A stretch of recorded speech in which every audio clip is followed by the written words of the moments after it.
if you know Christ, right? Holy Spirit lives inside of you, you believe in your heart, all that kind of stuff, then you're a part of a kingdom that supersedes, that transcends, that is above and beyond the culture that we live in.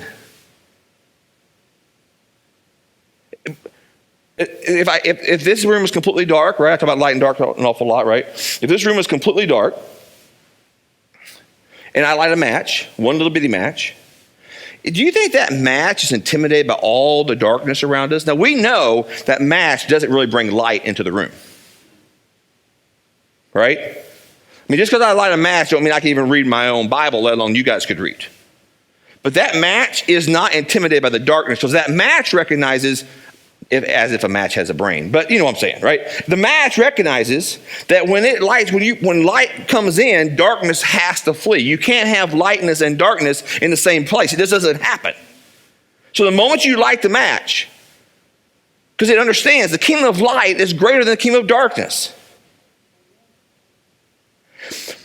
The kingdom we're from, the kingdom that we're a part of, it overrides, it supersedes, it transcends the turmoil of the culture that we live in. But yet we seem to find ourselves caught up in the turmoil of the culture. Why would that be happening? Because we buy into the lie that somehow we're part of that. If you know Christ, you're just a visitor here. Your citizenship, your residency, your kingdom is in heaven. You're a child of the living God, et cetera, et cetera, et cetera. The thing that lives in you raised Christ from the dead, all those things I talk about.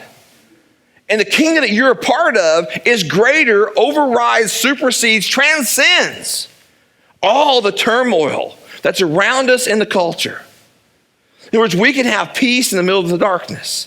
We can have peace in the middle of the unkindness. We can have peace in the middle of the turmoil.